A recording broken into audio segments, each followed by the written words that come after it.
Hello, everyone. Welcome to this week's Town Manager and COVID-19 update. I am James Milan, and I am with Adam Chapdelaine, our Town Manager.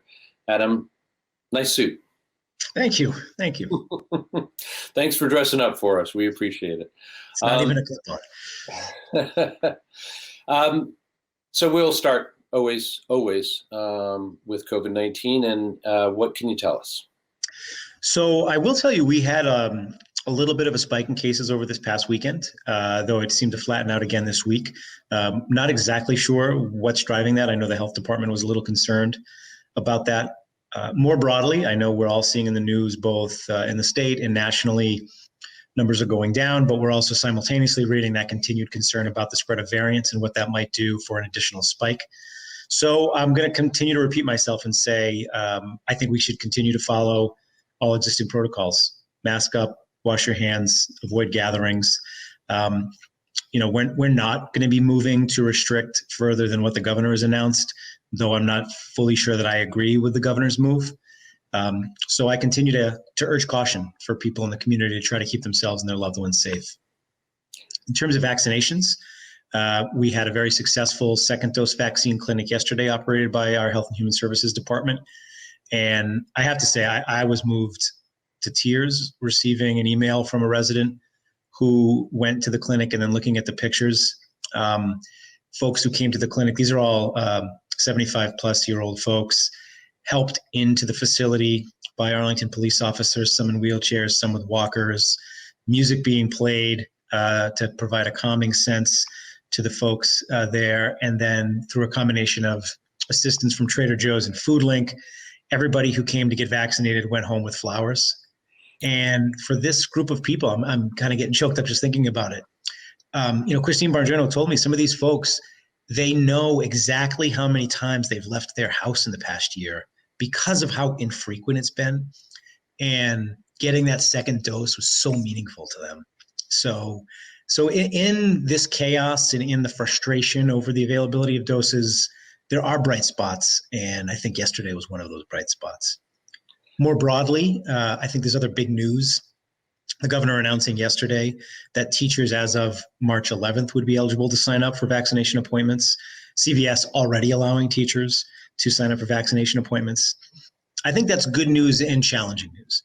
The good news is we want our teachers to get vaccinated if we're going to get kids back to in-person learning. So I applaud the governor for making that announcement. The challenge is there's no additional doses coming along with that from the federal government. So there's already pressure on those 65 plus trying to find appointments as they were made eligible a week or so ago. And now adding the 400,000 or so teachers or people who qualify under that criteria as teachers to that mix make it more challenging. We've been repeatedly asking for the state to allow us to vaccinate teachers locally, not only so that we can ensure that they get vaccinated, but so that we disrupt in the least amount possible instruction schedules so that teachers aren't having to drive to Gillette Stadium or Fenway or whatever it might be to access the vaccines. Because there's no additional doses coming along with it, the state has not moved to let us do it locally. We're going to keep beating that drum and see if between now and the end of April there is a way for us to help get our teachers vaccinated locally. So again, good news, but challenging news. Sorry, go ahead. Sorry. The last thing I'd say on vaccines is I know I had a little more hopeful take about the J&J vaccine when we spoke last week. It seemed like only shortly after that we learned that in terms of the doses, the news wasn't quite as rosy. So the state, I believe, received 58,000 doses of J&J this week and started administering it, I think, for the first time yesterday. Additional doses aren't expected until the end of the month, which would be another 20 million doses nationally. I'm not exactly sure what that means for Massachusetts, with then a full 100 million by the end of June. So it's coming, but this, it just feels like this wait is really excruciating to get that production ramped up. So I think we're continue to be in this time of caution mixed with hope, based on the people that are getting vaccinated and the vaccinations yet to come.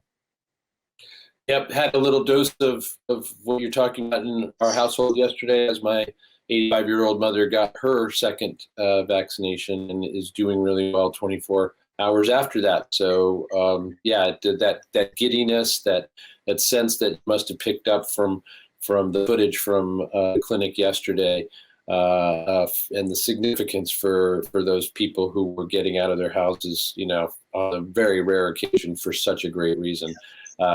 Really know a little bit about how that feels. I've got one or two things I just want to follow up on.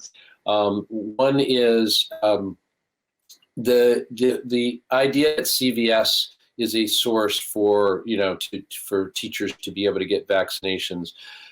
That seems outside of the things that we've been talking about, the streams that the vaccine is getting out into communities or into arms via.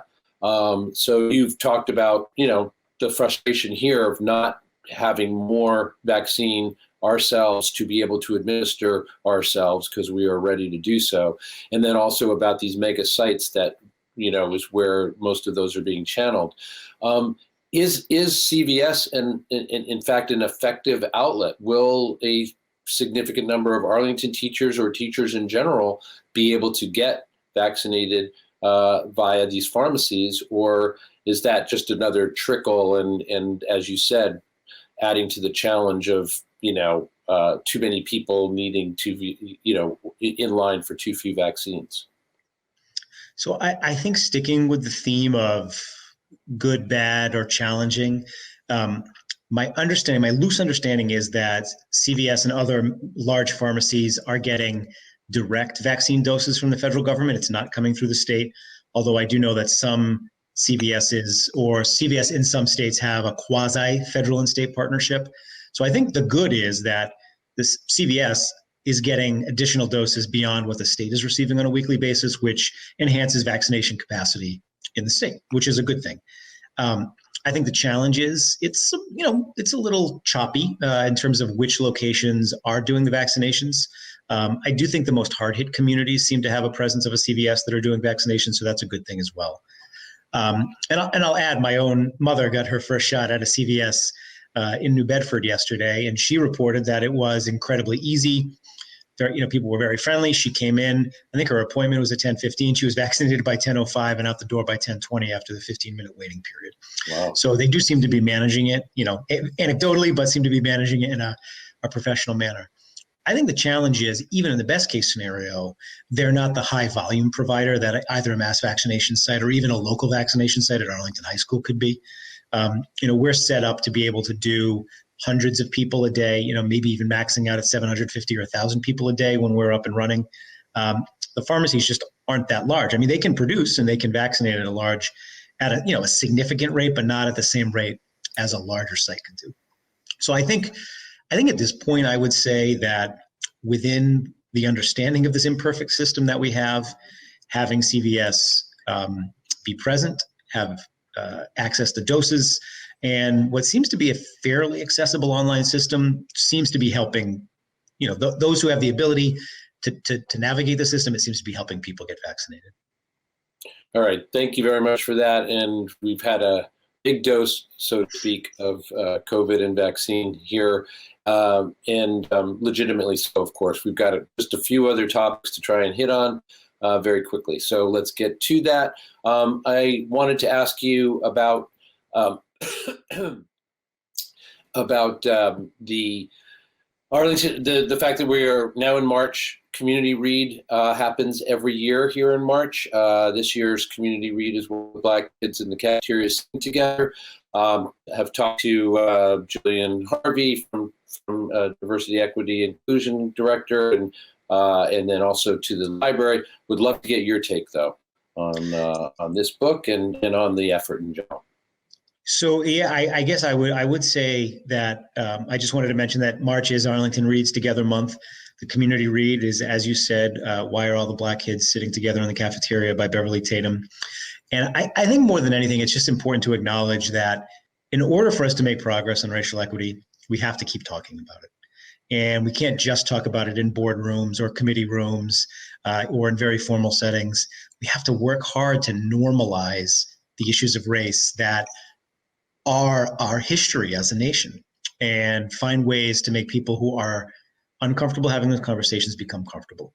And until we do that, it's going to be hard to make the changes that we need to make in terms of providing a more equitable society for people of color. And I think this is just one example of how we can do that, right? This is a different access point for people who want to access this conversation in a way that's comfortable for them. So I hope anybody who has the opportunity to take part in the community read is able to do it and, be part of that effort of normalizing these conversations so that we can try to make real progress. Yeah, I have a little bit of experience in my own past using this book as a source for tough conversations and deliberations. Really, it has been rich in that way. Hopefully that will be the case here in Arlington over this next month and beyond.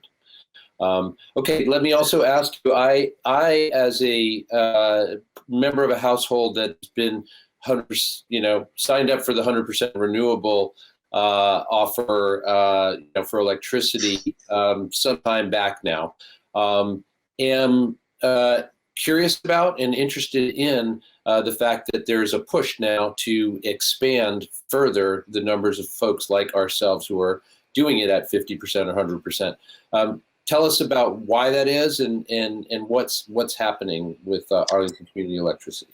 Absolutely. So, program that used to be called Community Choice Aggregation has been rebranded to be called ACE, or Arlington Community Electricity.